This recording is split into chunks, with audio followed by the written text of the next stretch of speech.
Salut, c'est le Capitaine Crochet sur cette chaîne, soit dit au passage secondaire, qui s'appelle de pop culture, qui s'appelle Pop Talk. Oui, vous êtes bien chez Captain Crochet Pop Talk, évidemment. Et enfin, des vidéos d'actualité arrivent sur la chaîne.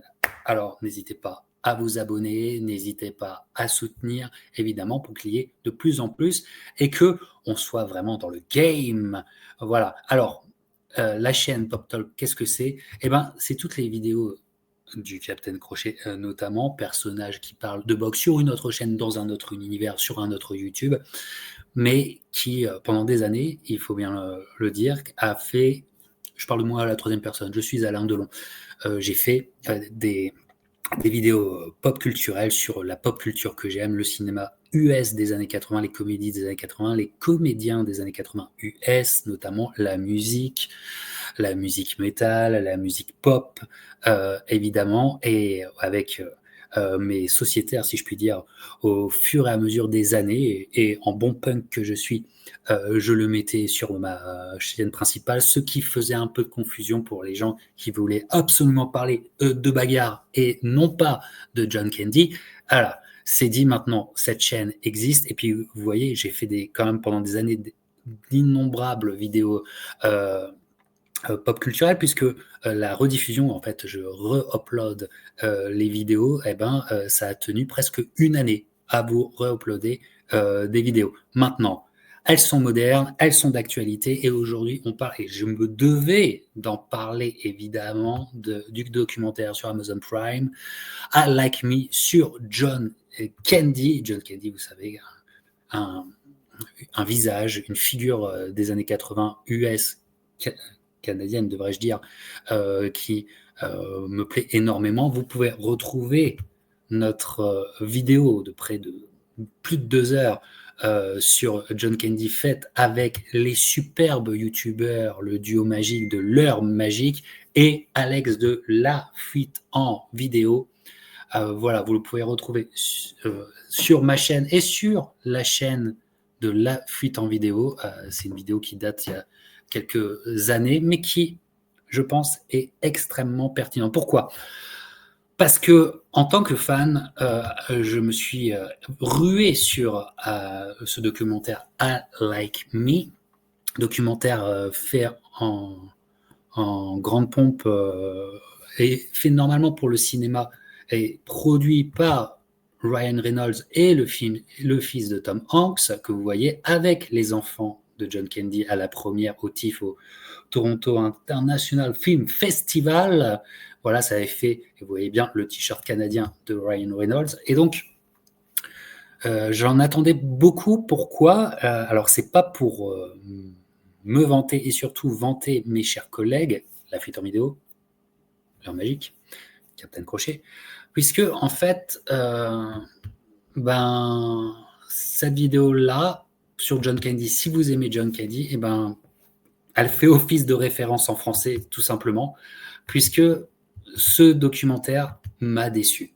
M'a déçu, mais, devrais-je dire, m'a déçu, puisque j'ai un regard de fan, et comme ce que nous avions fait ensemble le prouve, qui connaissons la carrière de John Candy, qui l'avons chéri, cette carrière, ses films, et aussi cette trajectoire.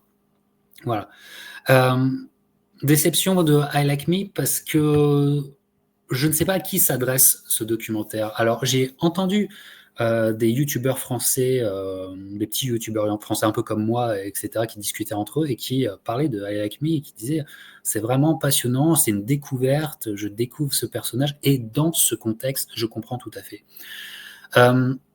La, la biographie est une biographie évidemment autorisée, donc on n'ira pas dans la forcément part sombre de John Candy, même si je crois qu'il a réussi à résister aux excès bien plus que d'autres de sa génération. Hein. N'oubliez pas que c'est quand même la génération de John Bellucci. Donc voilà. Beaucoup d'images d'archives, une vraie remise en situation. Là, c'est très intéressant sur la jeunesse, le traumatisme de perdre son père jeune d'une crise cardiaque. son côté canadien qui est à la fois le centre du documentaire, parce qu'en sous-bassement, on peut bien voir la lettre d'amour que veut faire le producteur Ryan Reynolds au Canada. Vous voyez son t-shirt. Mais je trouve que ou alors trop peu, c'est comme un peu trop, tu vois. C'est mal digéré. La seule chose en tant que fan que j'ai appris, plutôt que où j'ai eu des documents d'archives, enfin, j'ai fait des découvertes alors que ce n'était que de la littérature pour moi dans les livres, c'est Second City. Second City a été un rival de Saturday Night Live, et en fait c'est une troupe de théâtre, mais qui a fait des sketchs à la télévision, des sketchs qui au début n'ont pas fonctionné, et puis ont commencé à fonctionner sur les télévisions locales, etc. Et comment dire, il y a un groupe qui s'est formé à Saturday Night Live. Le groupe, on peut dire John Belushi, Chevy Chase, Bill Murray. Bill Murray faisant la jonction entre les deux groupes. Et puis il y a vraiment un groupe Second City. Voilà. Donc le parcours est à la fois intéressant, mais on reste sur sa fin en tant que fan quand on le connaît déjà. Voilà. Et puis, documentaire alors très intimiste, très émotionnel, mais l'accent est porté sur John Candy, qui est vraiment une éponge émotionnelle et qui est un people pleaser, qui était extrêmement généreux, etc. Donc ça, c'est vraiment bien retranscrit. Par contre, là où le bas blesse, c'est pour moi, on ne va pas assez, pour un documentaire qui veut prendre son temps, on ne va pas assez sur le travail finalement de John Candy, sa proposition artistique, et il y a évidemment des évocations, il y a évidemment des évocations de films, mais je trouve que ça reste en surface, alors que pour des fans de John Candy, par exemple, ce film, Harry Crumb, hein, qui est un peu mal aimé par John Candy lui-même parce qu'il arrive dans une année folle, l'année 91, qui est une année que vous devez comprendre puisqu'il devient un peu un Bernard Tapie canadien, en devenant propriétaire des Argonautes de Toronto, et en même temps faisant beaucoup de films, et en même temps en devant renoncer à d'autres projets qui auraient été énormes. Ça, c'est l'objet d'une future vidéo live avec Mathieu Blom, le divin chauve. Eh ben c'est un peu mis de côté, alors que c'est par exemple chéri par les fans. Et puis après, il y a des chefs-d'œuvre. Il y a des chefs-d'œuvre dont on vous a parlé, voilà, comme Airplanes et Automobile. Voilà. Et moi, ce qui encore une fois me chagrine, c'est qu'on ne parle pas assez du talent. Et il faut encore que ça soit Steve Martin, que vous voyez ici, qui parle du talent de John Candy, parce que sinon, ça ne serait pas. Enfin, le documentaire n'y arrive pas par lui-même. Et pour moi, c'est une vraie déception de la part de Ryan Reynolds, notamment pourquoi? Parce que je vous l'annonçais de façon prophétique, désolé de le dire, mais de façon prophétique dans cette vidéo, je vous annonçais que c'est sûr que Ryan Reynolds allait s'engager de plus en plus dans un parcours à la John Candy, parce qu'en fait, c'était son modèle. Et quand tu connaissais la carrière de Ryan Reynolds, tu comprenais que John Candy était son modèle aussi national, et un modèle de carrière, un modèle même de jeu d'acteur. Ils n'ont pas du tout le même physique, et c'est pour ça que ça peut être trompeur. Mais en termes de jeu d'acteur, et que plein de choix de films de Ryan Reynolds, je peux vous l'expliquer par sa fascination pour John Candy. Mais alors qu'on le sait, étant canadien, vivant au Canada, c'est pour ça que je vous le dis, alors qu'on sait qu'il y a une fascination totale pour John Candy, on le sait bien, ben, je trouve que c'est quelqu'un qui a vraiment du mal à expliquer pourquoi. Voilà. Et moi, ce documentaire, en tant que fan, m'a déçu. Pour des gens qui découvrent, c'est intéressant. Et puis, je trouve que tout le documentaire passe à côté de quelque chose. Et c'est là où c'est complètement fou. Mais un autre documentaire qui n'a pas de sujet John Candy en parle mieux, c'est qu'on oublie que John Candy est peut-être un des meilleurs, a pour lui en tout cas, dans les années 80, qui est un cinéma tellement particulier et tellement impactant dans la pop culture, dans les années 80 et 90, John Candy a certainement 2 très grands monologues qui restent. Et posséder dans son escarcelle, en tant qu'acteur, un monologue qui reste dans les mémoires, mais c'est pratiquement une baguette magique. C'est un bonus point supplémentaire que tous les acteurs n'ont pas. Même les grands, même les légendes, certaines ne l'ont pas. Et John Candy, il en a 2. C'est sûr, dans Planes, Trains et Automobiles, avec la réplique dans l'hôtel à Steve Martin, où il rétorque à Steve Martin qui est en train de critiquer et faire la liste de ce qui ne va pas dans le personnage de Dewey. Il dit I like me. Je suis une cible facile. I'm a easy target, but I like me.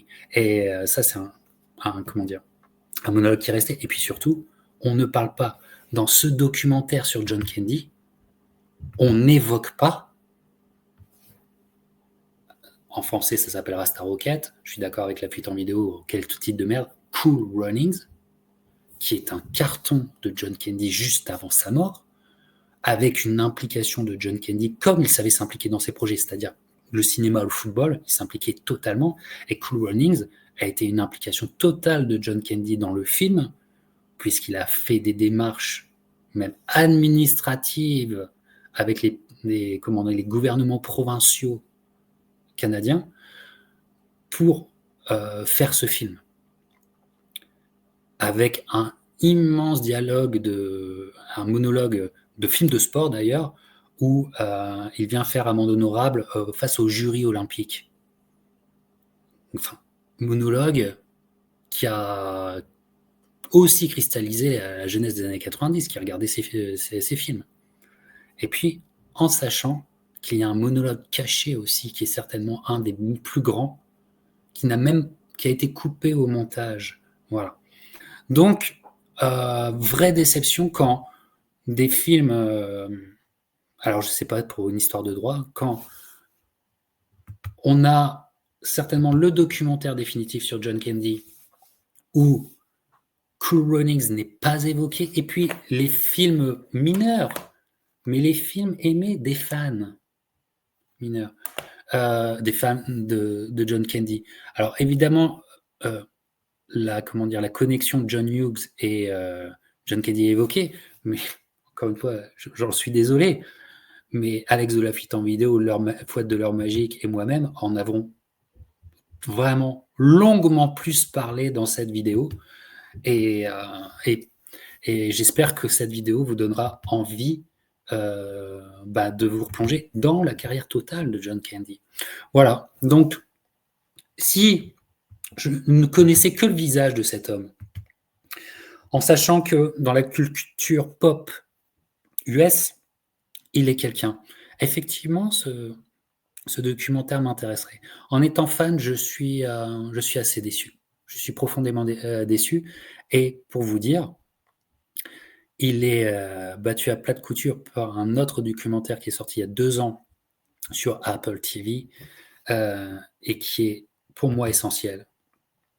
C'est Steve.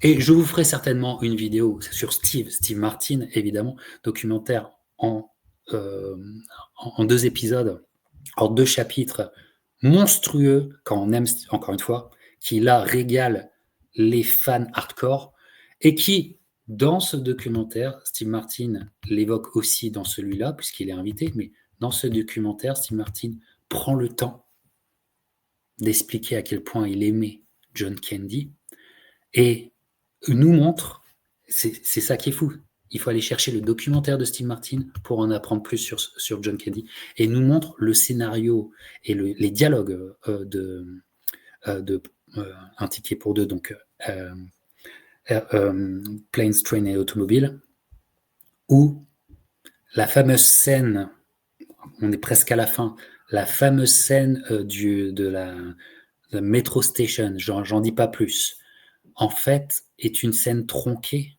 puisqu'en fait, elle révélait au départ un immense monologue de John Candy, qui 40 ans, plus de 30 ans plus tard, met Steve Martin en larmes.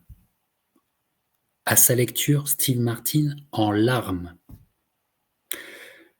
Et donc, il faut, pour comprendre la puissance évocatrice de cet acteur très particulier et unique qu'est John Candy, c'est parfois dans d'autres documentaires qu'on a ce sentiment de puissance qui n'apparaît pas dans I Like Me. I Like Me, vous devez le regarder si vous vous intéressez au personnage John Candy, mais n'hésitez pas à compléter avec notre vidéo, je la mettrai en lien ici. Et puis John Candy et peut-être même d'autres monstres sacrés d'Hollywood que je n'ai pas évoqués aujourd'hui seront le sujet d'un prochain live sur Captain Crochet Pop Talk avec des invités spéciaux. À mon avis, rien qu'avec ça, vous restez connectés, tu t'abonnes et tu ne rates plus une seule vidéo. Qu'est-ce que t'en penses? Allez, ciao à tous, passez une bonne semaine et on se retrouve bientôt pour d'autres aventures pop culturelles. Ciao.